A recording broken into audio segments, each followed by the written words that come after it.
जय हिंद आप सभी को। आज बिहार पुलिस का प्रैक्टिस सेट नंबर 5 कंप्लीट करेंगे।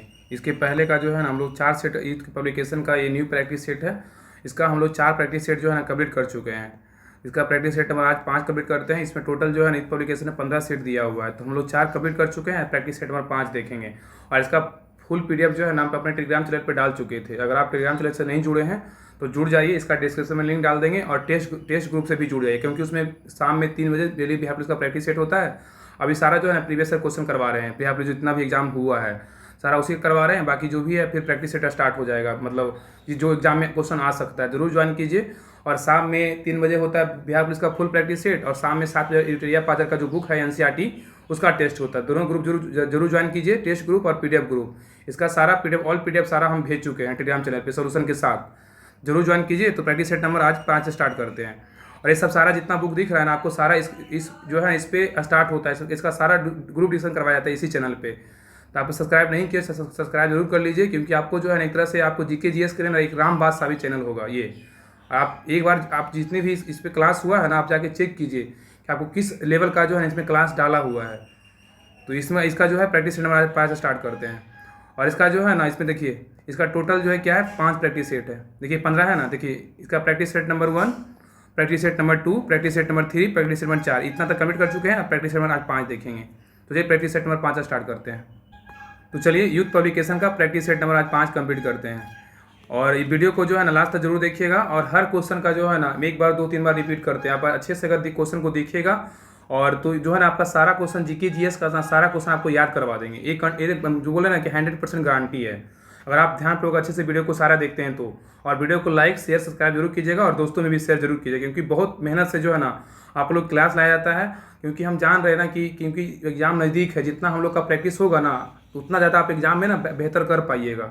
और जो बिहार पुलिस का जो होमवर्क सीरीज स्टार्ट करने वाले हैं ना, वो कल से जो है ना होमवर्क आपको दे देंगे। आपको तो इतना रिक्वेस्ट करेंगे जल्दी से 2000 सब्सक्राइब पूरा कीजिए, लेकिन आप कर ही नहीं पा रहे। लेकिन चलिए कोई नहीं, ठीक है, जैसे आपकी मर्जी है, लेकिन होमवर्क आप लोग को दे देंगे कल से आप लोग का। तो हर जगह जो है ना शेयर कर दीजिए चैनल को, हर जगह बोलिए सब्सक्राइब करने के लिए, क्योंकि इस तरह से जो है ना आपको बहुत कम वीडियो मिलता होगा यूट्यूब पे। इस तरह से मतलब ग्रुप डिस्कशन की तरह बार बार चिल्लाते चलाते जो है ना एक तरह से एक क्वेश्चन को 10 बार रिपीट करते हुए आपको क्वेश्चन याद करवाया जाए, बहुत आपको कम मिलेगा। इसलिए इस चैनल को जो है ना सब्सक्राइब जरूर कीजिए और वीडियो को हर जगह जरूर शेयर कीजिए। चलिए प्रैक्टिस सेट नंबर, अब वीडियो लास्ट तक जरूर देखिएगा। एक क्वेश्चन नंबर 1 से लेकर लास्ट तक 100 तक जरूर देखना है। तो क्वेश्चन नंबर 1 कर रहा है, आंसर आप लोग कमेंट में जरूर दीजिएगा। क्वेश्चन नंबर 1 कर रहा है कि भारतीय संविधान, बहुत अच्छा क्वेश्चन है, कह रहा है कि भारतीय संविधान को लिखने वाली संविधान सभा के उपाध्यक्ष कौन थे, बताइए। बहुत अच्छा क्वेश्चन है। क्वेश्चन कह रहा है कि भारतीय संविधान को लिखने वाली संविधान सभा के उपाध्यक्ष कौन थे। तो ए का राइट आंसर होगा ऑप्शन नंबर सी। कौन थे? एस सी मुखर्जी थे। एस सी मुखर्जी भारतीय संविधान को लिखने वाले संविधान सभा के उपाध्यक्ष कौन थे? एस सी मुखर्जी थे, याद रखिएगा। भारतीय संविधान को लिखने वाले संविधान सभा के जो है ना एस सी मुखर्जी, मतलब हरेंद्र कुमार मुखर्जी को 11 दिसंबर 1946 को जो है ना उपाध्यक्ष निर्वाचित किया गया था, ठीक है, याद रखिएगा।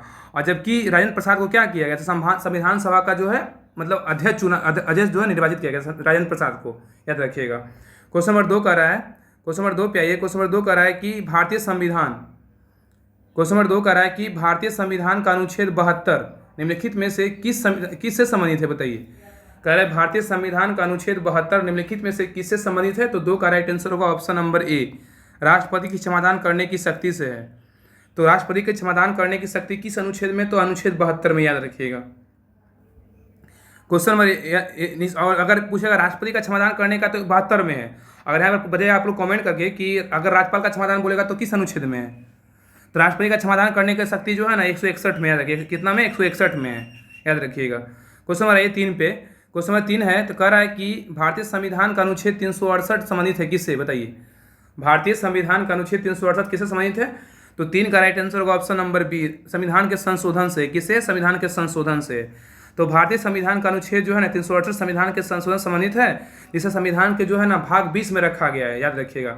अनुच्छेद 368 के तहत संविधान में संशोधन करने की आशय वाले विधेयक को 2 प्रकार होते हैं, ठीक है। एक होता है संविधान के अनुच्छेद 362 के 2 में ब्रिटिश संसद के विशेष बहुमत द्वारा संविधान संशोधन, और दूसरा क्या है कि संसद के विशेष बहुमत एवं कम से कम आधे राज्य विधान मंडलों की संतुति के उपरांत संशोधन, ठीक है। ये दोनों है, दोनों प्रकार के होते हैं।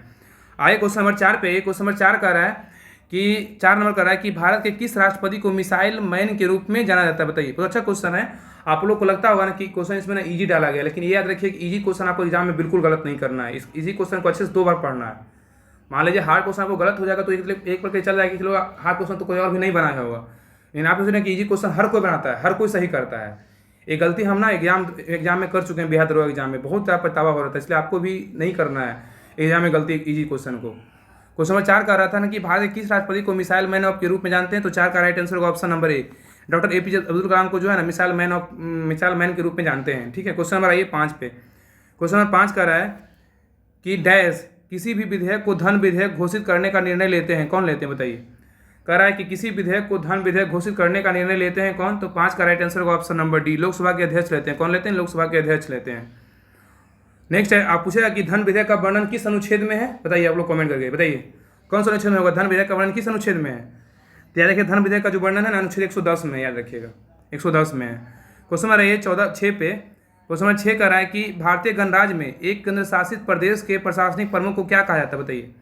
कह रहा है कि भारतीय गणराज्य में एक केंद्र शासित प्रदेश के प्रशासनिक प्रमुख को क्या कहते हैं, तो 6 का राइट आंसर होगा ऑप्शन नंबर ए, उपराज्यपाल कहा जाता है। क्या कह रहा था, उपराज्यपाल कहा जाता है, याद रखिएगा। क्वेश्चन नंबर 7 पे कह रहा है कि भारतीय योजना आयोग का गठन किस वर्ष किया गया था बताइए। इसी का जो है ना 2015 में क्या कर दिया गया, नीति आयोग कर दिया गया था। तो भारतीय योजना आयोग का जो गठन था ना कब किया गया था, 7 का ऑप्शन नंबर डी हो, 1950 में किया गया था। कब किया गया था, 1950 में किया गया था। तो भारतीय योजना आयोग का जो है ना 15 मार्च 1950 को गठन किया गया था भारतीय योजना आयोग का। इसको जो है 1 जनवरी 2015 को क्या कर दिया, योजना आयोग के स्थान पर नीति आयोग का ले लिया गया था, इसी का था इसका नाम चेंज कर दिया गया, नीति आयोग लाया गया था। क्वेश्चन नंबर 8 कर रहा है कि भारतीय संविधान का कौन सा संशोधन मौलिक अधिकार के विशेष रूप से संपत्ति के अधिकार को उन्मूलन से संबंधित है बताइए, क्या होगा। कह रहा है कि भारतीय संविधान का कौन सा संशोधन मौलिक अधिकार के रूप में संपत्ति के अधिकार के उन्मूलन से संबंधित है, तो 8 का राइट आंसर होगा ऑप्शन नंबर डी, क्या होगा 40वां संविधान संशोधन। ये कब हुआ, तो 1978 में हुआ था, याद रखिएगा। क्वेश्चन कह रहा है 19 नंबर क्वेश्चन कह रहा है कि 1953 में पहला पिछड़ा वर्ग आयोग OBC डैश की अध्यक्षता में नियुक्त किया गया था, किसकी अध्यक्षता में जो है ना नियुक्त किया गया था। 1953 में पिछड़ा वर्ग आयोग किसकी अध्यक्षता में नियुक्त किया गया था, तो 9 का राइट आंसर होगा ऑप्शन नंबर ए, काला कालेकर की अध्यक्षता में किया गया था, काला कालेकर की अध्यक्षता में किया गया था। क्वेश्चन नंबर 10 पे एक कह रहा है क्वेश्चन नंबर 10 कि हैली धूमकेतु हैली कॉमेट अब कब दिखाई देगा बताइए। हैली धूमकेतु जो है ना अब कब दिखाई देगा, तो 10 का राइट आंसर होगा ऑप्शन नंबर क्या होगा ए, 2061 में दिखाई देगा। कब दिखाई देगा, 2061 में दिखाई देगा। नेक्स्ट है हैली धूमकेतु जो होता है 76 वर्ष बाद दिखाई देता है, याद रखिए। अब जो है ना इसके पहले जो है ना 1986 में, इसके पिछले बार 1986 में देखा गया था, अब जो है 2061 में देखा जाएगा। 76 वर्ष पूछेगा कि हैली धूमकेतु जो है कितने वर्षों पे दिखाई देता है, 76 वर्ष। इसमें दूसरा क्वेश्चन याद रखिएगा कि 76 वर्षों में जो है ना 76 वर्षों बाद हैली धूमकेतु दिखाई देता है। इसके पहले दिखाई दिया था 1986 में, और इसके बाद दिखाई देगा 2061 में दिखाई देगा। अब भाई क्वेश्चन नंबर 11, क्वेश्चन नंबर 11 कह रहा है कि GPS उपग्रह कितनी बार जो है ना पृथ्वी की परिक्रमा करता है बताइए। GPS उपग्रह जो है ना GPS उपग्रह कितनी बार पृथ्वी की परिक्रमा करता है, तो 11 का राइट आंसर होगा ऑप्शन नंबर बी, प्रत्येक 12 घंटे में 1 बार करता है। GPS उपग्रह जो है पृथ्वी की परिक्रमा जो करता है 12 घंटे में 1 बार करता है, प्रत्येक 12 घंटे में 1 बार, याद रहेगा। क्वेश्चन नंबर 12 पे कह रहा है कि ग्रेनाइट चट्टाने किस प्रकार की चट्टाने बताइए। ग्रेनाइट चट्टाने जो है ना किस प्रकार की चट्टाने हैं, तो 12 का राइट आंसर होगा ऑप्शन नंबर बी, अग्नेय चट्टाने। क्या, अग्नेय चट्टाने हैं। क्वेश्चन नंबर 13 पे ये कह रहा है कि सहारा रेगिस्तान कहाँ स्थित है बताइए। सहारा रेगिस्तान कहाँ स्थित है, 13 का राइट आंसर होगा ऑप्शन नंबर सी, उत्तर में अफ्रीका में जो है ना सहारा रेगिस्तान स्थित है। क्वेश्चन नंबर ये 14 नंबर क्वेश्चन कह रहा है कि प्योंगयांग निम्नलिखित देशों में किसकी राजधानी है। प्योंगयांग निम्नलिखित में से किस देशों की राजधानी है, तो 14 का राइट आंसर होगा ऑप्शन नंबर क्या होगा, तो याद रखिए बी होगा। क्या होगा, उत्तर कोरिया की राजधानी क्या है, तो प्योंगयांग है। उत्तर कोरिया की राजधानी कहाँ है, प्योंगयांग है। और यहाँ पे पूछा उत्तर कोरिया की राजधानी प्योंगयांग, कम्बोडिया की राजधानी कहाँ है, कम्बोडिया का बोलेगा तो क्या है, नोमपेन है। क्या है, कम्बोडिया का नोमपेन है। अगर दक्षिण कोरिया की राजधानी कहाँ है, दक्षिण कोरिया की राजधानी कहाँ है, सियोल है। क्या है, सियोल। वियतनाम की राजधानी कहाँ है, वियतनाम का बोलेगा तो हनोई है। ठीक है, तो उत्तर कोरिया का प्योंगयांग, कम्बोडिया का बोलेगा तो न्योमपेन, दक्षिण कोरिया का तो राजधानी सियोल, वियतनाम का हनोई, कजाकिस्तान का पूछेगा तो नूर सुल्तान, उज्बेकिस्तान का बोलेगा तो ताशकंद, अब यमन का बोलेगा तो क्या है, यमन का तो राजधानी जो है ना सना है, यमन का सना। अब फिजी का राजधानी बोलेगा तो सूबा है। ये सब याद रखिएगा, राजधानी भी क्वेश्चन आ सकता है एग्जाम में। क्वेश्चन 15 का रहा है, अब बीएसएससी में तो पता है कि 2 क्वेश्चन राजधानी का पूछेगा ही, बीएसएससी में कन्फर्म, उसको सिलेबस में ही दिया हुआ है, इसलिए हर क्वेश्चन को ध्यानपूर्वक देखिए, आपका जो है ना आपको बेहतर तरीके से जो है आपको याद करवाएंगे। कह रहा है इनमें से जो है ना कौन सा जलडमरू मध्य भारत के तमिलनाडु को श्रीलंका के मनार से पृथक करता है बताइए। कह रहा है इनमें से कौन सा जलडमरू मध्य भारत के तमिलनाडु को श्रीलंका के मनार से पृथक करता है, तो 15 का राइट आंसर होगा ऑप्शन नंबर क्या होगा, 15 का right answer option number C होगा, पाक जल डमरू मध। अभी हम लोग आज ही क्लास में पढ़ रहे थे ना, आपको क्लास में देखिएगा ट्यूटोरियल वाला में सेट नंबर 49 में एक जल डमरू पूरा दिया हुआ है। तो कह रहा है इनमें से कौन सा जल डमरू मध जो है ना भारत के तमिलनाडु को श्रीलंका से मनार तक पृथक करता, तो पाक जल डमरू मध है। तो यार पाक जल डमरू मध बोलेगा भारत श्रीलंका, और सुंडा बोलेगा सुमात्रा एवं जावा द्वीप के बीच है, और बोस जल डमरू मध बोलेगा तस्मान सागर दक्षिण चीन सागर के बीच है, दक्षिण सागर। और हडसन जल डमरू मध बोलेगा तो हडसन की खाड़ी अटलांटिक सागर के बीच स्थित है, ये सब याद रखिएगा।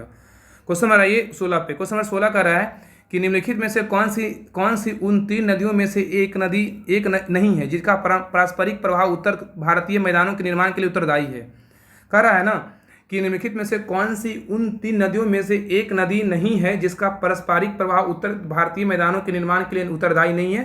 तो 16 का राइट आंसर होगा ऑप्शन नंबर डी, क्या होगा, ब्रह्मपुत्र, सॉरी 16 का डी है ना, गोदावरी का नहीं है, लेकिन जो है ना ये सिंधु का है, ब्रह्मपुत्र का है, गंगा का है, ये तीनों का है, याद रखिएगा।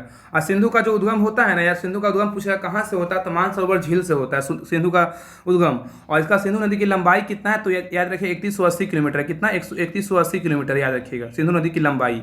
अगर यहाँ पे पूछेगा गंगा नदी का जो, और इसका जो सिंधु नदी की उद्गम होता है मानसरोवर झील से, और इसका समापन कहाँ होता है, तो अरब सागर में होता है, याद रखिएगा।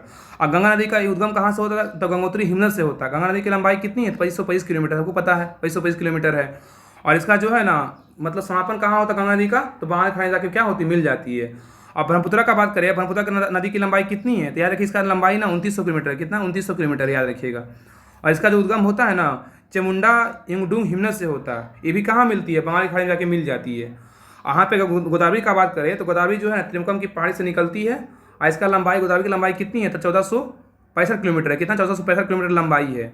और इसका जो मिलती कहाँ है, तो ये भी बंगाल खाड़ी में जाके क्या होती, मिल जाती है। तो ब्रह्मपुत्र और गोदावरी और गंगा ये तीनों कहाँ जाके मिलती है, बंगाल की खाड़ी में जाके मिलती है। लेकिन अगर सिंधु का बात करें तो अरब सागर में जाके मिलती है। ये सभी पॉइंट जो है ना याद रखिएगा। क्वेश्चन 17 का रहा है कि गर्मियों के मौसम में समाप्ति के समय विशेषकर केरल और कर्नाटक में पूर्व मानसूनी वर्षा होना अत्यंत आम है, इसे प्रायः किस नाम से संदर्भित किया जाता है, बताइए। 17 का राइट आंसर होगा ऑप्शन नंबर डी होगा, आम्र वर्षा के नाम से जानते हैं। किस वर्षा के नाम से, आम्र वर्षा। क्वेश्चन नंबर 18 पे कर रहा है 18 क्वेश्चन की निम्नलिखित में से कौन सी एक फलीदार फसल है, बताइए। कौन सा कर रहा है कि एक फलीदार फसल है, ध्यान रखिए 18 का राइट आंसर होगा ऑप्शन नंबर बी, दलहन क्या है, एक फलीदार फसल है। दलहन क्या है, फलीदार फसल है, याद रखिएगा। नेक्स्ट है, अगर यहाँ पे बात करेगा ना कि रबी फसल में रबी फसल कौन कौन आता है, रबी फसल में याद रखिएगा, रबी फसल में जो है ना गेहूँ आता है, जौ आता है, चना आता है, सरसों, मटर, आलू, ये सब क्या है, रबी फसल है।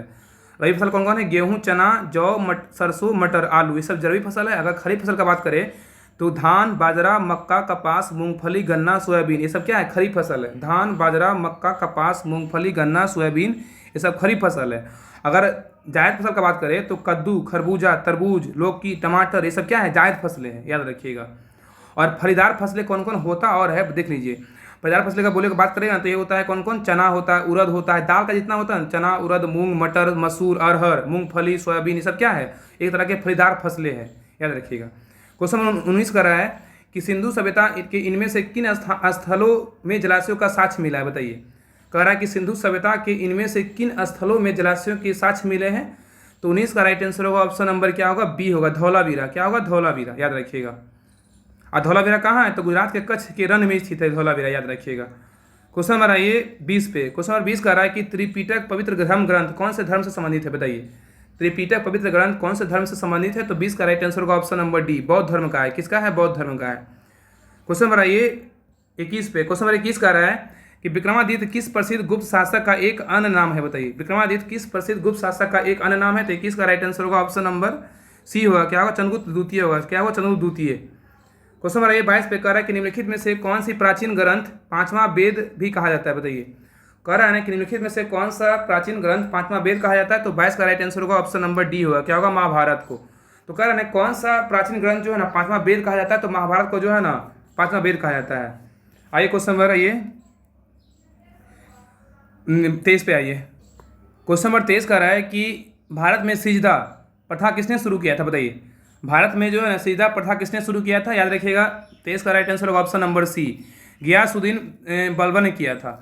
भारत में सिजदा प्रथा किसने शुरू किया था, तो गियासुद्दीन बलबन ने किया था, याद रखिएगा। क्वेश्चन नंबर आइए 24 पे। क्वेश्चन नंबर 24 कह रहा है कि हम्पी जो है ना किस साम्राज्य की राजधानी थी, बताइए। हम्पी जो है ना किस साम्राज्य की राजधानी थी? याद रखिए हम्पी जो था, इसका right answer option number A होगा, विजयनगर साम्राज्य की राजधानी थी। हम्पी जो है ना विजयनगर साम्राज्य की राजधानी थी। क्वेश्चन नंबर 22 पे क्वेश्चन नंबर 22 कर रहा है कि इनमें से किसे खान ए खाना की उपाधि सम्मानित किया गया था? बताइए, इनमें से किसे खान ए खाना की उपाधि सम्मानित किया गया था? 22 का राइट आंसर होगा option number C, Bairam Khan को जो है ना खान ए खाना की उपाधि से सम्मानित किया गया था। क्वेश्चन नंबर 26 पे कह रहा है कि मध्यकालीन भारत के दौरान लिखी गई किताब गीत गोविंद के लेखक कौन है? बताइए, बहुत इजी क्वेश्चन है। गीत गोविंद का लेखक बोलेगा तो 26 का right answer option number D होगा, क्या है? जयदेव। गीत गोविंद का लेखक जयदेव। और एक याद रखिएगा, गीत जयदेव का एक और पुस्तक है, क्या है? तो रतिम मंजरी है। रतिम मंजरी बोलेगा तो जयदेव का ही पुस्तक है। अगर तुलसीदास का पुस्तक बोलेगा तो कौन कौन? रामचरितमानस तुलसीदास का है। गीतावली बोलेगा तो तुलसीदास का है। दोहावली बोलेगा तो तुलसीदास का है। अब विनय पत्रिका बोलेगा पुस्तक किसका है? तुलसीदास का, याद रखिएगा। और कबीरदास का बोलेगा तो कबीरदास का जो है ना बीजक बहुत फेमस पुस्तक है, पता है ना? बीजक जो है कबीरदास का है। और बीजक में जो है रसाखी शब्द रमेनी सब होता है, तो ये सब कबीरदास का है। और अगर गीत गोविंद का बोलेगा तो जयदेव, तो गीत गोविंद का जो है ना एक जयदेव का ही पुस्तक है। और गीत गोविंद टीका बोलेगा तो किसका पुस्तक है? ये दोनों कन्फ्यूजन है। और गीत गोविंद सिर्फ रहेगा तो जयदेव, लेकिन गीत गोविंद टीका बोलेगा तो मीराबाई, और राग गोविंद बोलेगा तो मीराबाई पुस्तक है। ठीक है, याद रखिएगा, ये सब इंपॉर्टेंट क्वेश्चन याद रखिएगा।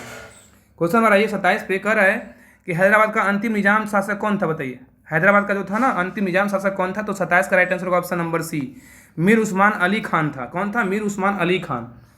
क्वेश्चन कर रहा है 28, सर विलियम जोन्स ने एशियाटिक सोसाइटी ऑफ बंगाल की स्थापना किस वर्ष किया था? बताइए, सर विलियम जोन्स ने एशियाटिक सोसाइटी ऑफ बंगाल की स्थापना किस वर्ष किया था? तो 28 का राइट आंसर होगा ऑप्शन नंबर सी, क्या होगा? ऑप्शन नंबर सी, 1784 में किए थे। एशियाटिक सोसाइटी ऑफ बंगाल की स्थापना सर विलियम जोन्स ने 1784 में किया था। क्वेश्चन नंबर 29 कह रहा है कि हिंदुस्तान रिपब्लिकन एसोसिएशन का गठन कब किया गया था? बताइए, हिंदुस्तान रिपब्लिकन एसोसिएशन का गठन कब किया गया था? तो 29 का राइट आंसर होगा ऑप्शन नंबर डी होगा, 1924 में किया गया था। कब किया गया था? 1924 में किया गया था। और ये जो है ना हिंदुस्तान रिपब्लिकन एसोसिएशन का स्थापना 1924 में कानपुर में जो है सचिन नाथ सन्याल, योगेंद्र चंद्र चटर्जी, राम प्रसाद बिस्मिल्ला आदि ने मिलकर किया था। ये सब तीनों पॉइंट याद रखिएगा। क्वेश्चन नंबर 30 पे करा, क्वेश्चन नंबर 30 कि किस ब्रिटिश प्रधानमंत्री ने क्रिप्स मिशन को भारत भेजा था? बताइए, किस ब्रिटिश प्रधानमंत्री ने क्रिप्स मिशन को भारत भेजा था? तो 30 का राइट आंसर होगा ऑप्शन नंबर बी, क्या होगा? Winston Churchill. क्या होगा? Winston Churchill. क्वेश्चन नंबर 31 पे कह रहा है कि संपूर्ण क्रांति का नारा किसने दिया? बताइए, संपूर्ण क्रांति का नारा किसने दिया? 31 का राइट आंसर होगा option number B, Jayaprakash Narayan ने दिए थे। संपूर्ण क्रांति का नारा किसने दिया था? जयप्रकाश नारायण ने दिए थे। क्वेश्चन नंबर 32 पे कह रहा है 32 नंबर क्वेश्चन कि भारत में आर्थिक उदारीकरण किस साल शुरू किया गया था? बताइए, भारत में आर्थिक उदारीकरण किस साल शुरू किया गया था? तो 32 का राइट आंसर होगा ऑप्शन नंबर डी, क्या होगा? 1991 में। क्या होगा? 1991 में। क्वेश्चन नंबर 33 पे कह रहा है क्वेश्चन नंबर 33 2011 की जनगणना के अनुसार भारत में शहरी ग्रामीण जनसंख्या अनुपात लगभग कितना था? बताइए, 2011 की जनसंख्या के अनुसार भारत में शहरी ग्रामीण जनसंख्या अनुपात लगभग कितना था? तो 33 का राइट आंसर होगा ऑप्शन नंबर सी, 31:69 था। कितना था? 31:69। 24 नंबर क्वेश्चन कर रहा है कि 2015 में संसद में पेश किया गया जीएसटी विधेयक है, क्या है? बताइए, कह रहा है 24 नंबर क्वेश्चन कि 2015 में संसद में पेश किया गया जीएसटी विधेयक क्या है? तो 24 का राइट आंसर होगा ऑप्शन नंबर, याद रखिएगा, सी होगा। क्या होगा? एक संविधान संशोधन विधेयक है। क्या? एक संविधान संशोधन विधेयक है। याद रखिएगा ना कि वर्ष 2015 में जो है ना संसद में पेश किया गया जीएसटी विधेयक एक संविधान संशोधन विधेयक है, 122वां था। और इसके आधार पर जो है ना 1 जुलाई 2017 को पूरे देश में क्या हुआ था? जीएसटी लगाने का प्रस्ताव था, याद रखिएगा। क्वेश्चन नंबर 35 पे क्वेश्चन नंबर 35 कर रहा है कि परंपरागत कृषि विकास योजना PKVY के बारे में निम्नलिखित में से कौन सा कथन सही नहीं है? बताइए, इसमें बोल रहा है ना कि PKVY के बारे में कौन सा कथन सही नहीं है? तो ये क्या रखिए, 35 का राइट आंसर होगा ऑप्शन नंबर बी, 3 वर्षों में 2 लाख कलेक्टर बनाए जाएंगे। ये गलत है। इसमें सही क्या है कि इस योजना के अधीन प्रत्येक किसान को बीजों और फसलों की कटाई और उपज की ढुलाई के लिए 3 वर्ष में 20,000 प्रति एकड़ की राशि प्रदान की जाएगी। ये बिल्कुल सही है। और इसमें सेकंड क्या सही है? इसमें जैविक खेती को बढ़ावा देने के लिए शुरू किया गया था, जैविक खेती को बढ़ावा देने के लिए PKVY योजना शुरू किया गया था। और PKVY योजना का जो शुभारंभ हुआ था ना 2015 में हुआ था, याद रखिएगा। क्वेश्चन नंबर 36 पे क्वेश्चन 36 कर रहा है कि national food for work programme की शुरुआत कब की गई थी? बताइए, national food for work programme की शुरुआत कब किया गया था? तो 36 का राइट आंसर होगा ऑप्शन नंबर सी, 14 नवंबर 2004 में शुरू किया गया था। तो national food for work programme की शुरुआत कब किया गया था? 14 नवंबर 2004 में किया गया था। क्वेश्चन नंबर 37 पे कह रहा है कि WHO ने गैर संक्रामक रोगों की रोकथाम के लिए कौन सी पहल शुरू की गई थी? बताइए, कह रहा है WHO ने गैर संक्रामक रोगों की रोकथाम के लिए कौन सी पहल शुरू की गई थी? तो 37 का राइट आंसर होगा option number A, be healthy और बी मोबाइल शुरू किया गया था। क्वेश्चन नंबर 38 पे कह रहा है कि जल्लीकट्टू क्या है? बताइए, जल्लीकट्टू क्या है? तो 38 का राइट आंसर होगा ऑप्शन नंबर बी। क्या है? सांड को वश में करने का एक लोकप्रिय खेल है। जल्लीकट्टू क्या है? तो सांड को वश में करने की एक लोकप्रिय खेल है। नेक्स्ट है गोटी पुआ। गोटी पुआ जो है ना, कह रहा है कि जल्लीकट्टू याद रखे तमिलनाडु का एक फेमस त्यौहार है। जल्लीकट्टू कहाँ का? एक तमिलनाडु का फेमस त्यौहार है। 39 में क्वेश्चन कर रहा है गोटी पुआ नृत्य क्या है, बताइए गोटी पुआ नृत्य क्या है। तो 39 का राइट आंसर होगा ऑप्शन नंबर जो है ना 39 का बी है, उड़ीसा का युवा लड़कों का नृत्य है। गोटी पुआ नृत्य क्या है? उड़ीसा में युवा लड़कों का नृत्य है। क्वेश्चन नंबर 40 पे, क्वेश्चन नंबर 40 कर रहा है कि निम्न में से कौन सा वाद्य यंत्र हरिप्रसाद चौरसिया से संबंध है, बताइए। कह रहा है कि निम्न में से कौन सा वाद्य यंत्र जो है ना हरिप्रसाद चौरसिया से संबंधित है। तो 40 का राइट आंसर होगा ऑप्शन नंबर सी, बांसुरी है। क्या है? बांसुरी। 41 में क्वेश्चन कर रहा है कि क्रिकेट माई लाइफ पुस्तक के लेखक किसने है, बताइए। क्रिकेट माई स्टाइल पुस्तक किसने लिखी है? क्रिकेट माई स्टाइल पुस्तक किसने लिखी है? तो 41 का राइट आंसर होगा ऑप्शन नंबर ए, कपिल देव का है। किसका है? कपिल देव का है, याद रखिएगा, कपिल देव का है। क्वेश्चन नंबर आइए 42 पे, कह रहा है कि राष्ट्रीय खेल दिवस कब मनाया जाता है, बताइए। राष्ट्रीय खेल दिवस कब मनाते हैं? तो 42 का राइट आंसर होगा ऑप्शन नंबर डी, 29 अगस्त को जो है ना राष्ट्रीय खेल दिवस के रूप में मनाते हैं, याद रखिएगा। क्वेश्चन नंबर 43 कह रहा है कि नोबेल पुरस्कार कितनी श्रेणियाँ होती है, बताइए। नोबेल पुरस्कार की कितनी श्रेणियाँ होती है? तो 43 का राइट आंसर होगा ऑप्शन नंबर सी, 6 होता है। कितना होता है? 6। और नोबेल पुरस्कार की शुरुआत हुआ था 1901 में, होता है, याद रखिएगा, 1901 में शुरुआत हुआ था। क्वेश्चन नंबर 44 का रहा है कि ब्रिक्स डेवलपमेंट बैंक अब किस नाम, अब यह नाम दिया गया, क्या नाम दिया गया, बताइए। ब्रिक्स डेवलपमेंट बैंक को अब क्या नाम दिया गया है? 44 का right answer option number C, new development bank जाएगा। क्या? New development bank. क्वेश्चन 45 का रहा है कि भारत में निर्मित टैंक का नाम क्या है, बताइए। भारत में निर्मित टैंक का नाम क्या है? 45 का राइट आंसर होगा ऑप्शन नंबर सी, क्या होगा? 44 का, देखिए 44 का राइट आंसर क्या था? 44 का राइट आंसर था ऑप्शन नंबर सी, बिल्कुल सही था। 45 का राइट आंसर क्या होगा? तो ऑप्शन नंबर क्या होगा? बी होगा, अर्जुन। भारत में निर्मित टैंक का नाम क्या है? तो अर्जुन है। अब क्वेश्चन नंबर 46, क्वेश्चन नंबर 46 पे कह रहा है कि निम्नलिखित में से कौन सा भारत द्वारा विकसित सुपर कंप्यूटर है, बताइए। कह रहा है कि निम्नलिखित में से कौन भारत द्वारा विकसित सुपर कंप्यूटर है? 46 का राइट आंसर होगा ऑप्शन नंबर डी, परम युवा द्वितीय। क्या है? परम युवा द्वितीय है। बहुत गर्मी है, 2-3 दिन से इतना ज़्यादा गर्मी कर लिया है ना, कितना दिमाग खराब हो जाता है, लेकिन तब भी सोचते नहीं क्लास तो करना है ना, क्लास तो करवाना ही। आप लोग को पता है नहीं, इतना हम आपसे रिक्वेस्ट करते हैं कि हर जगह वीडियो को शेयर कीजिए, लेकिन आप लोग नहीं करते हैं। आप लोगों को पता होना चाहिए कि पता है जब हम क्लास को रिकॉर्ड करते हैं तो पता है सारा फैन वगैरह बंद रहता है। सोचिए कि हम पूरा भीग जाते हैं पसीने से, इन तभी सोचते हैं कि नहीं मतलब आप लोग के लिए क्लास जो है ना मतलब रिवीजन हो, हर चीज़ में जो है ना आप मतलब बेहतर करें। यहाँ पे आए हैं ना इस प्लेटफॉर्म पे, तो आपको एक तरह से जो है ना आपको एक तरह से हर वो चीज़ इंपॉर्टेंट मिले, क्लास हो, PDF हो, जो भी मिले आपको इंपॉर्टेंट मिले। लगे कि हाँ इस ग्रुप में जुड़े हैं, इस चैनल पे जुड़े हैं, तो बहुत ज़्यादा हेल्पफुल मिल रहा है हमको। सोचिए ना कि हम सारा फैन वगैरह एक अभी जो है 10 मिनट आदमी फैन बंद कर दे, आदमी हालत ख़राब हो जाए, लेकिन हम जितना देर क्लास होता है उतना सारा वीडियो हम जो वीडियो क्लास जो होता है ना सारा हम फैन वगैरह ऑफ कर रखते हैं कि नहीं आवाज़ नहीं जाए, आप लोग का आवाज़ साफ जाए, क्लियर जाए आवाज़। लेकिन आप लोग तब भी शेयर नहीं करते हैं, आप लोग वीडियो को लाइक नहीं करना है ना कुछ करना है, पता नहीं क्या आप लोग का मन में चलता है, पता ना। चलिए कोई नहीं। क्वेश्चन 47 का रहा है कि एक बीट डाटा के संग्रह के लिए किस सर्किट का उपयोग होता है, बताइए। कह रहा है ना कि एक बीट डाटा के संग्रह के लिए किस सर्किट का प्रयोग होता है। तो 47 का राइट आंसर होगा option number B, flip flop का होता है। किसका होता है? फ्लिप फ्लॉप का। क्वेश्चन 48 कह रहा है कि डैश वह नेटवर्क था जो इंटरनेट का आधार बन गया, बताइए क्या था।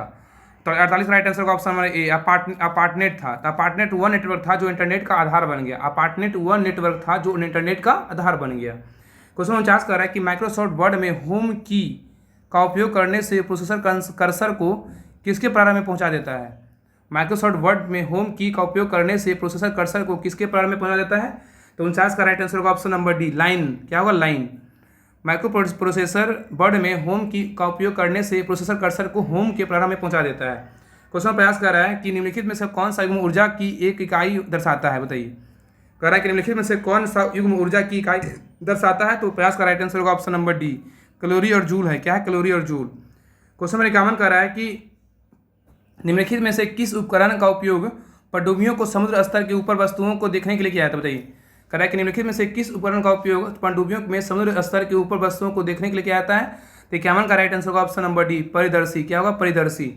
वही क्वेश्चन नंबर 52 पे आइए। क्वेश्चन नंबर 52 कह रहा है कि कार्य के बारे में, कह रहा है कार्य के बारे में निम्नलिखित में से कौन सी बात असत्य है, इसमें कौन सा कथन कार्य के बारे में गलत है। तो 52 का जो राइट आंसर होगा ऑप्शन नंबर डी होगा, कार्य क्या है? सदिश राशि नहीं, कार्य क्या है? अदिश राशि है। क्या है? कार्य क्या है? अदिश राशि। याद रखिएगा यहाँ पे कार्य जो है ना अदिश राशि है, सदिश नहीं होगा, इसलिए गलत है। और बाकी क्या कर रहा है कि यह विस्थापन शून्य होता है, बिल्कुल सही है। ऑप्शन नंबर बी जो करा है ना, इसमें याद रखिए ऑप्शन नंबर ए भी सही था। यदि जो है ना कार्य के बारे में यदि विस्थापन शून्य हो तो कार्य क्या होगा, शून्य होगा, बिल्कुल सही है। आप भी बोला किया गया कार्य क्या है तो ऋणात्मक होता है, किया गया कार्य क्या होता है ऋणात्मक होता है। और इसका कार्य का जो मात्रा क्या होता है, जूल होता है। ये तीनों ए बी सी कथन सही है, लेकिन यहाँ पे दे रहा था कार्य सदिश राशि, नहीं कार्य अदिश राशि है, इसलिए गलत था। क्वेश्चन नंबर ये 53 पे कह रहा है कि मृदा द्वारा जल के अवशोषण से संबंधित सिद्धांत क्या है, बताइए। मृदा द्वारा जल के अवशोषण से संबंधित सिद्धांत क्या है, तो 53 का राइट आंसर होगा ऑप्शन नंबर बी, कोशिका क्रिया है। क्या है, केशिका क्रिया है, याद रखिएगा। क्वेश्चन नंबर 54 पे कर है, क्वेश्चन नंबर 54 की स्टेथोस्कोप किस सिद्धांत पे कार्य करता है, बताइए। स्टेथोस्कोप किस सिद्धांत पे काम करता है, 54 का राइट आंसर होगा ऑप्शन नंबर सी, ध्वनि का प्रवर्तन पे करता है। क्या करता है, ध्वनि के प्रवर्तन पे। क्वेश्चन नंबर 55 पे कर है कि भौतिकी के हुआ कौन सा नियम है जो यह कहता है कि समान ताप और दाब की स्थिति में सभी गैसों के समान आयतन के अणुओं की संख्या समान होती है। भौतिकी में हुआ कौन सा नियम है जो यह कहता है कि समान ताप और वायुदाब की स्थिति में सभी गैसों के समान आयतन के अणुओं की संख्या समान होती है, तो 55 का राइट आंसर होगा ऑप्शन नंबर बी होगा। क्या होगा, अवोगाड्रो का नियम। क्या होगा, अवोगाड्रो का नियम, याद रखिएगा। अब क्वेश्चन नंबर 56 पे, क्वेश्चन नंबर 56 का रहा है कि अलग अलग परमाणु संख्या और समान द्रव्यमान संख्या वाले तत्वों से बने परमाणु को के रूप में जानते हैं, किस रूप में, बताइए। तो 56 का राइट आंसर होगा ऑप्शन नंबर क्या होगा, ए। 56 नंबर ए, समभारिक मतलब आइसोबार। क्या, आइसोबार। तो अगर अलग अलग परमाणु संख्या और समान द्रव्यमान संख्या वाले तत्वों से बने परमाणु को समभारिक के रूप में जानते हैं, इसे इंग्लिश में ना आइसोबार कहते हैं। क्वेश्चन नंबर 57 पे कह रहा है कि अम्लराज एक्वारेजिया किसका मिश्रण होता है, बताइए। अम्लराज एक्वारेजिया किसका मिश्रण होता है, तो 57 का राइट आंसर होगा ऑप्शन नंबर डी, सांद्र हाइड्रोक्लोरिक अम्ल और सांद्र नाइट्रिक अम्ल का होता है। सांद्र हाइड्रोक्लोरिक अम्ल सांद्र नाइट्रिक अम्ल का होता है। 58वां क्वेश्चन कर रहा है कि निम्नलिखित में से कौन सा जल उपचार में प्रयुक्त होने वाला रासायनिक स्कंदन नहीं है। करा निम्नलिखित में से कौन सा जल उपचार में प्रयुक्त होने वाला रासायनिक स्कंदन नहीं है, तो 58 का राइट आंसर होगा option number B, aluminium chloride है। क्या है, एल्यूमिनियम क्लोराइड। क्वेश्चन नंबर 59 पे कह रहा है कि कोशिकाओं का अध्ययन क्या कहा जाता है, कोशिकाओं का अध्ययन क्या कहलाता है। तो 59 का जो राइट आंसर होगा ऑप्शन नंबर क्या होगा, 59 का right answer option number A होगा, साइटोलॉजी कहलाता है। कोशिकाओं का अध्ययन क्या कहलाता है, साइटोलॉजी कहलाता है। क्वेश्चन नंबर 60 पे कह रहा है कि क्लोरोफिल में क्या होता है, बताइए। क्लोरोफिल में क्या होता है, तो 60 का राइट आंसर होगा ऑप्शन नंबर डी, मैग्नीशियम होता है। क्लोरोफिल में क्या होता है, मैग्नीशियम होता है। क्वेश्चन नंबर 61 पे कह रहा है कि निम्नलिखित में से क्या एक अनुवांशिक विकार नहीं है, बताइए। इसमें कौन सा जो अनुवांशिक विकार नहीं है, तो 61 का राइट आंसर होगा ऑप्शन नंबर सी, एड्स नहीं है, लेकिन जो है ना डाउन सिंड्रोम है, बंधानता है, थैलेसीमिया है। तो ये जो है ना डाउन सिंड्रोम का बोलेगा तो जो है ना अनुवांशिक रोग नहीं है।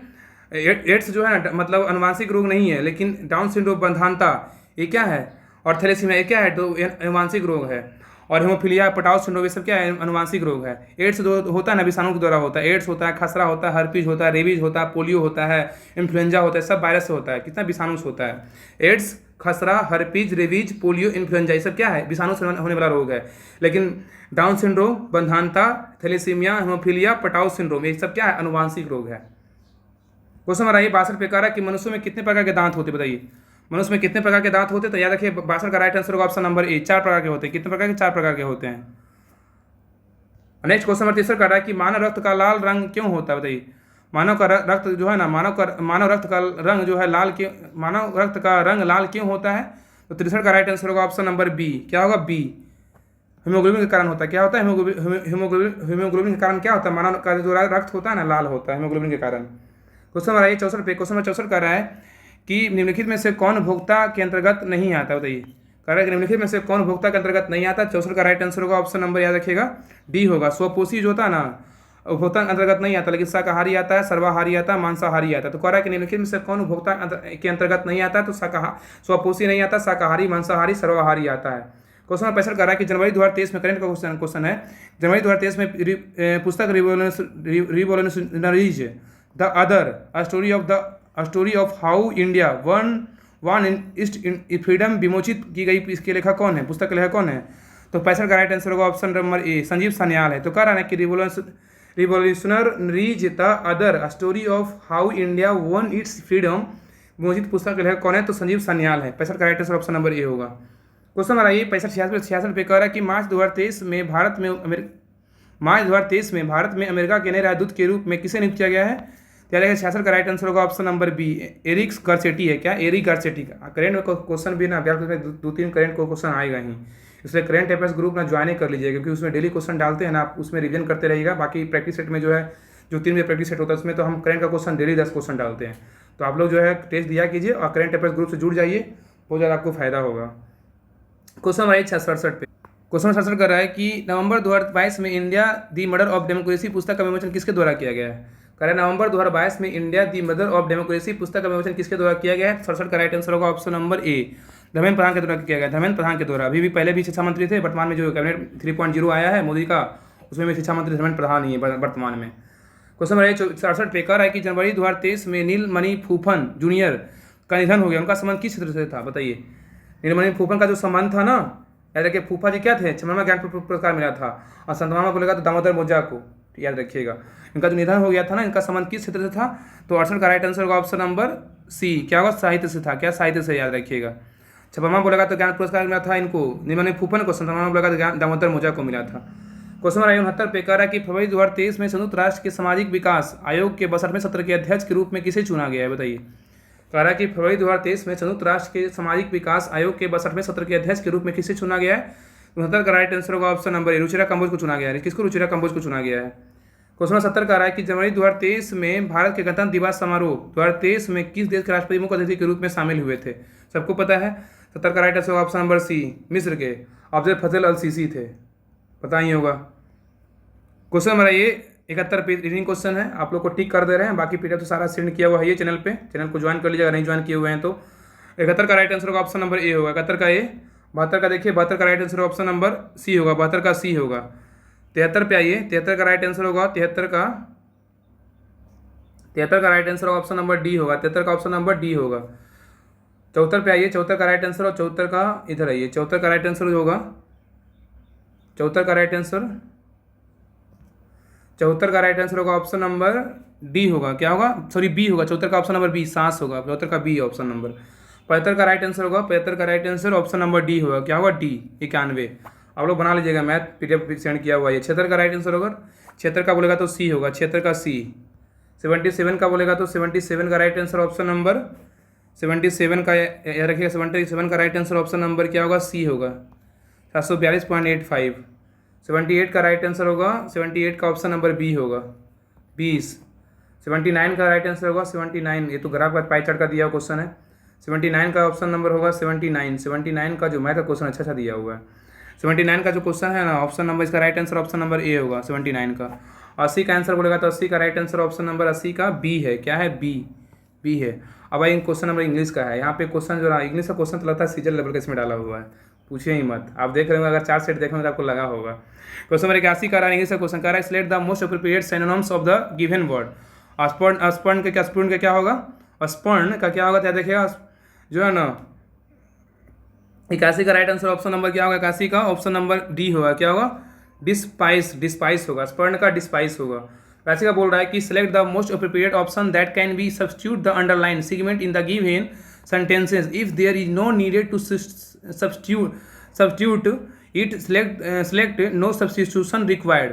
ट्रिक यहाँ पे अंडरलाइन किया हुआ, clean and air the remove, यहाँ पे ही अंडरलाइन किया हुआ ना, कि देखिए कह रहा है ना कि trees clean and air and remove polluted gases.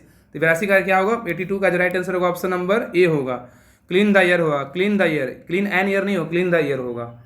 ऊपर से उतना पढ़ने का जरूरत नहीं है, आप बस देखिए ऑप्शन, बाकी क्वेश्चन का हेडलाइन क्वेश्चन क्या पूछ रहा है। 83 का बोल रहा है कि select the incorrectly spelled word. इसमें इनकरेक्टली देख रहा है, मेन पॉइंट देखिए इसमें क्या कर रहा है, इनकरेक्टली बोल रहा है स्पेल्ड वर्ड।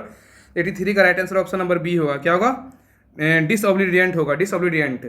84 का कह रहा है कि इसमें इरर दिया हुआ ना, कि इसमें क्या है, तो the following sentence has been split into 4 segment दिया हुआ है। कह रहा है कि इसमें identify segment that contains a grammatical error, बस इरर को ध्यान देना, इसमें कौन सा गलत है, बस इसको सेंटेंस को पढ़ना है कि Tagore was a poet as well a patriot, इसमें कौन सा इरर है? Tagore was a poet as well as a patriot.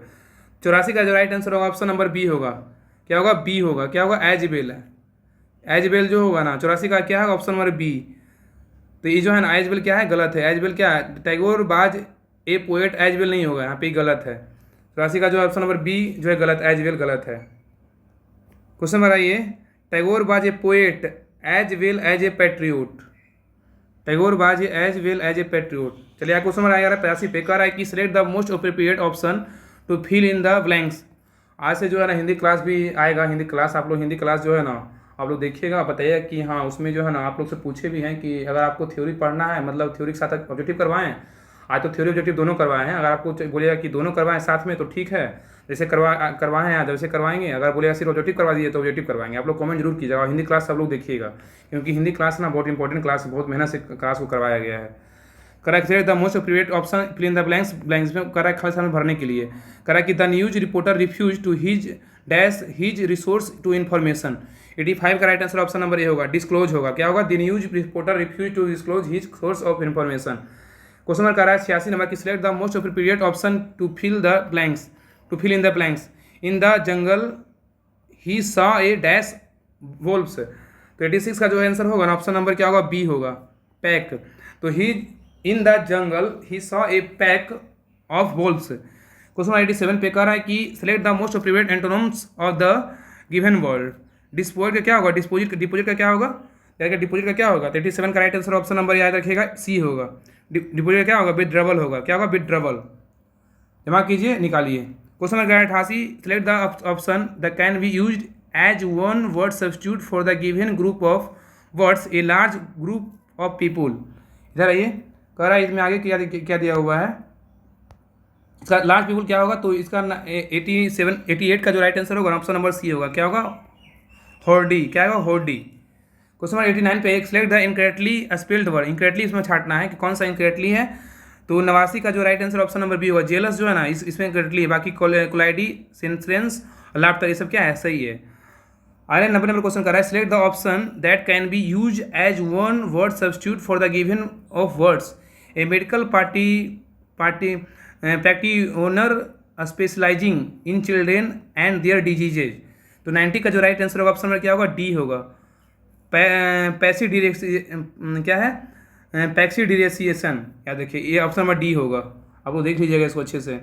बाकी जो है ना क्वेश्चन नंबर 91 अब यहाँ से हिंदी का क्वेश्चन है, कह रहा है कि मनोहर शब्द में संधि है, बताइए मनोहर शब्द में संधि क्या है।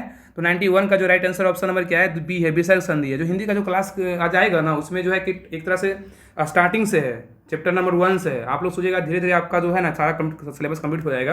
आप लोग हिंदी क्लास जरूर कीजिए, कमेंट करके बताइएगा कि हाँ अच्छा क्लास था कि नहीं था। जो भी अच्छा लगे खराब लगे जो भी कमेंट जरूर कीजिएगा, क्योंकि हिंदी का क्वेश्चन जो है ना आप लोग 10 क्वेश्चन अगर आता है हिंदी का 7-8 क्वेश्चन, तो आप लोग कोशिश कीजिएगा कि अगर 7 भी 6 से सही होगा तो बहुत इंपॉर्टेंट है, क्योंकि प्लस पॉइंट में रहेगा नंबर आने में। बाकी इंग्लिश का क्वेश्चन अगर 2-3 भी सही हो गया, फिल इन द ब्लैंक्स भी सही हो गया, इनकरेक्टली भी सही हो गया, तो 2-3-4 भी तुक्का भी लग गया तो आपका जीके जी 70+ तो आराम से जाएगा। तो कह रहा है मनोहर जो है ना शब्द में संधि है, तो क्या है? विसर्ग संधि है। क्वेश्चन 12 कर रहा है कि अंकुश का ठीक विपरीत शब्द लिखिए, बताइए अंकुश का ठीक विपरीत शब्द क्या होगा। तो अंकुश का क्या होगा? 92 का जो होगा ना ऑप्शन नंबर ए होगा, निरंकुश। अंकुश का निरंकुश। 93 आएगा नवोढ़ा का संधि विच्छेद क्या होगा? नवोढ़ा का संधि विच्छेद क्या होगा?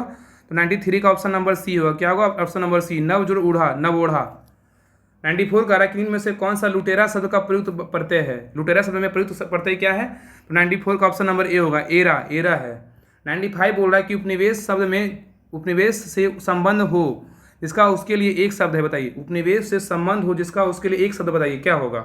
तो 95 का होगा ऑप्शन नंबर बी, उपनिवेशक होगा। क्या उपनिवेशक। 96 बोल रहा है कि अनु का अर्थ डैश होता है परंतु अनु का अर्थ कण होता है, ये समरूपी विनार्थक शब्द है, बताइए क्या। 96 का ऑप्शन नंबर क्या होगा? बी, अनु का अर्थ पीछे होता है, ठीक है, अनु का अर्थ जो होता है ना वो पीछे होता है, ठीक है, परंतु अनु का अर्थ कण होता है, ये समरूपी विनार्थक शब्द है। 97 कह रहा है कि सैंधव का आश्रयन में से कौन नहीं है। सैंधव का आश्रयन में से कौन नहीं है? तो 97 का ऑप्शन नंबर क्या होगा? तो बी होगा, सोना नहीं है, लेकिन नमक है, घोड़ा है, समुद्र है। क्वेश्चन 98 कह रहा है कि इनमें से अनिकार्थी शब्द कौन सा, बताइए अनिकार्थी शब्द कौन सा है। तो 98 का ऑप्शन नंबर डी होगा, गुरु है, गुरु है। नेक्स्ट खगेश, खगेश का प्रवाची शब्द क्या होगा, बताइए खगेश का प्रवाची शब्द क्या होगा। तो 99 का ऑप्शन नंबर सी होगा, बैतने है, क्या, बैनेते, बैनेते। लास्ट क्वेश्चन कर रहा है कि कलई खुलना मुहावरे का सही अर्थ क्या है। कलई खुलना का मुहावरे का सही अर्थ क्या है। तो 100 का राइट आंसर होगा ऑप्शन नंबर सी, कलई खुलना भेद प्रकट करना, कलई खुलना भेद प्रकट करना। तो ये सेट नंबर 5 था, सेट नंबर 5 कंप्लीट हो गया। बाकी प्लेटफॉर्म का सेट जो है ना कल आज तो शायद नहीं आ पाएगा, देखिए आज शाम तक आता नहीं, कल तो जरूर आएगा प्लेटफॉर्म का सेट। बाकी इसको जो है जो पहले का सेट नहीं देखें जाकर रिवीजन कीजिए। बाकी 1 से लेकर इसका प्रैक्टिस सेट जो है 1 से लेकर 5 तक इसका रिवीजन कीजिए। और बाकी वीडियो को हर जगह शेयर कीजिए, लाइक कीजिए। और ज्ञान बिंदु का जो 10 प्रैक्टिस सेट करवाए हैं उसको भी आप लोग रिवीजन कर ही लीजिए, क्योंकि रिवीजन बहुत जरूरी होता है। तो आज कहीं रहने देते हैं, तब तक के लिए आप लोग को जय हिंद। और वीडियो को हर जगह शेयर जरूर कीजिएगा और 2000 सब्सक्राइबर जो है ना जल्दी पूरा कीजिए, क्योंकि बहुत मेहनत से आप लोग को ये क्लास लाया जाता है, आप लोग समझिए बात को। तो हर जगह वीडियो को शेयर कीजिए और जो भी पिछले का प्रैक्टिस सेट हुआ है सबको रिवीजन करते रहिए। जो भी क्लास आता है इस चैनल पे हर क्लास को देखा कीजिए। जैसे भी देखा कीजिए, लेकिन देखा कीजिए, बहुत आपको हेल्पफुल मिलेगा। बाकी सारा का धीरे धीरे पीडीएफ हम सेंड कर देंगे टेलीग्राम चैनल पे, और टेलीग्राम चैनल से जो भी नहीं जुड़े हैं जाके जुड़ जाइए जरूरी, आपको बहुत ज़्यादा हेल्प मिलेगा। तो आज यहीं यहीं तरह नहीं देते, तब तक के लिए आप लोग को जय हिंद।